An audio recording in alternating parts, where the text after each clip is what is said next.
अगर आप भी लेना चाहते हैं देश दुनिया की तमाम जानकारी तो आज ही सब्सक्राइब करें हमारे चैनल को। साथ ही नीचे दिए बेल आइकन को जरूर दबाएं ताकि हर अपडेट आप तक पहुंच सके। नमस्कार, प्रभात साक्षी न्यूज नेटवर्क पर आप सभी का स्वागत है। भारत में चाहे विधानसभा के चुनाव हो चाहे लोकसभा के चुनाव हो, कोई पार्टी हिंदू कार्ड चलती है, कोई मुस्लिम कार्ड चलती है, कोई जातिगत कार्ड चलते हैं। और ऐसा ही अब कुछ देखने को मिल रहा है अमेरिका में नवंबर में राष्ट्रपति चुनाव होने हैं और राष्ट्रपति पद के चुनाव से पहले जो चुनाव प्रचार है विभिन्न दलों का वो जोरों पर है। अब आप देखिए कि कोई पार्टी वहां पर हिंदू कार्ड चल रही है, कोई मुस्लिम कार्ड चल रही है। क्या है पूरा मामला आपको बताएंगे इस विस्तृत रिपोर्ट में। आप भी जानकर हैरान हो जाएंगे कि जिस तरीके से चुनाव प्रचार भारत में होता है अमेरिका में भी लगभग वैसा ही हो रहा है इस समय। और इसके अलावा घरेलू राजनीति की बात करेंगे कि कैसे राहुल गांधी ने आज फिर से बोला मोदी सरकार पर हमला, लेकिन राहुल के नहले पर प्रकाश जावड़ेकर ने मारा है दहला। क्या है पूरा मामला, आइए देखते हैं। अमेरिका में नवंबर में होने वाले राष्ट्रपति पद के चुनाव में डेमोक्रेटिक पार्टी के संभावित उम्मीदवार जो बाइडेन ने मुस्लिम अमेरिकियों से देश के मौजूदा राष्ट्रपति डोनाल्ड ट्रंप को मात देने के लिए उनका साथ देने की अपील की है।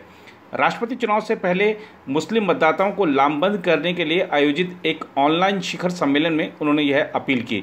बाइडेन ने कहा, मैं आपका वोट सिर्फ इसलिए नहीं हासिल करना चाहता हूं कि ट्रंप राष्ट्रपति बनने के लायक नहीं है, बल्कि मैं आपके साथ मिलकर काम करना चाहता हूं और यह सुनिश्चित करना चाहता हूं कि आपकी आवाज़ निर्णय लेने की प्रक्रिया में शामिल हो सके, क्योंकि हम देश के पुनर्निर्माण के लिए काम कर रहे हैं।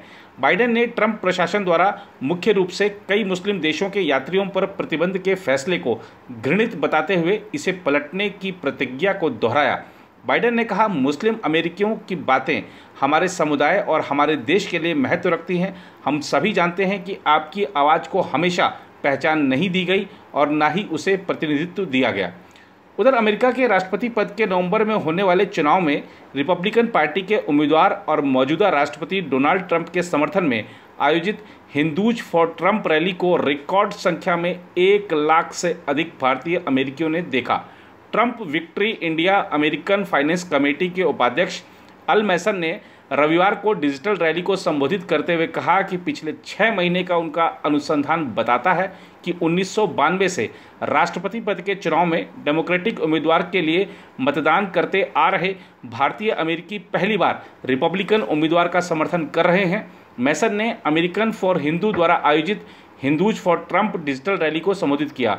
अमेरिकन फॉर हिंदू ने एक बयान में बताया कि विभिन्न सोशल मीडिया मंचों और समूहों पर करीब 30,000 लोगों ने रैली का सीधा प्रसारण देखा और इसके बाद करीब 70,000 लोगों ने इसे ऑनलाइन देखा। मैसन ने कहा कि भारतीय अमेरिकी मतदाताओं के रिपब्लिकन पार्टी की ओर झुकाव का कारण है कि वे राष्ट्रपति ट्रंप से प्यार करते हैं।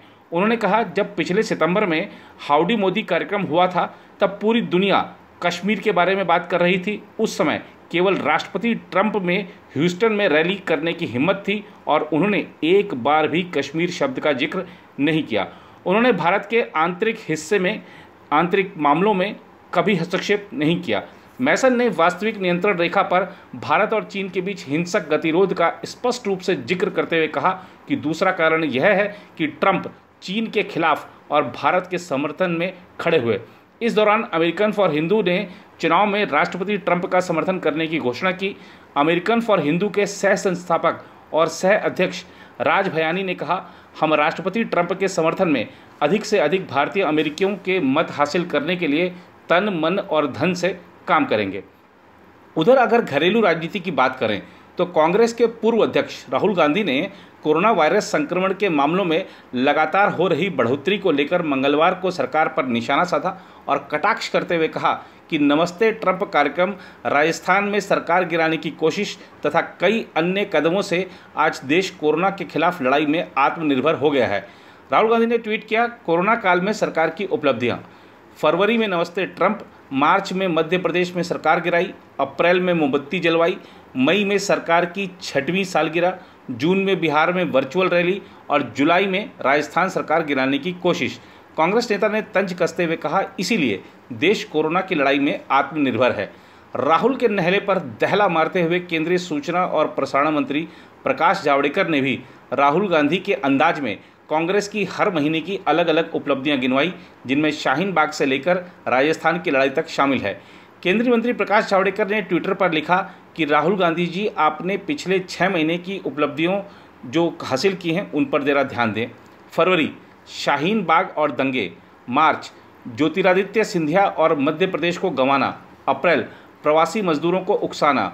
मई, कांग्रेस की ऐतिहासिक हार की 6ठी सालगिरह। जून, चीन का बचाव करना। जुलाई, राजस्थान में कांग्रेस पतन के कगार पर। इतना ही नहीं, प्रकाश जावड़ेकर ने आगे लिखा कि राहुल बाबा, आप भारत की उपलब्धियां भी लिख लें, जिनमें कोरोना के खिलाफ जंग जारी है, औसतन केस के मुकाबले में देश की स्थिति बेहतर है, एक्टिव केस और मौत के आंकड़े में अमेरिका के मुकाबले भारत की स्थिति बेहतर है। आपने मोमबत्तियां जलाने का मजाक उड़ाकर देश की जनता और कोरोना वॉरियर्स का मजाक उड़ाया है। राहुल गांधी रोज ट्वीट कर रहे हैं। मुझे लगता है कांग्रेस पार्टी अब केवल ट्वीट की पार्टी बनकर रह जाएगी, क्योंकि जनता में काम नहीं, एक के बाद एक राज्य गंवा रहे हैं। और इसलिए हताश निराश पार्टी सरकार पर कुछ भी प्रहार करने की चेष्टा कर रही है, वो सफल नहीं होंगे। आज उन्होंने ट्वीट किया, फरवरी से जुलाई तक क्या किया, तो हम भी उनको जरा हिसाब बताते कि राहुल बाबा 6 महीने की आपकी उपलब्धि क्या है। फरवरी में शाहीन बाग और दंगे, मार्च में सिंधिया और मध्य प्रदेश गंवाना, अप्रैल में श्रमिकों को उकसाना, मई में ऐतिहासिक हार की 6ठी वर्षगांठ, जून में चीन की वकालत और जुलाई में राजस्थान में पार्टी तबाह। तो यही आपका काम चल रहा है। और ये समझना चाहिए, उन्होंने मोमबत्ती जलाना का जो काम 130 करोड़ जनता ने किया, उसका अपमान किया।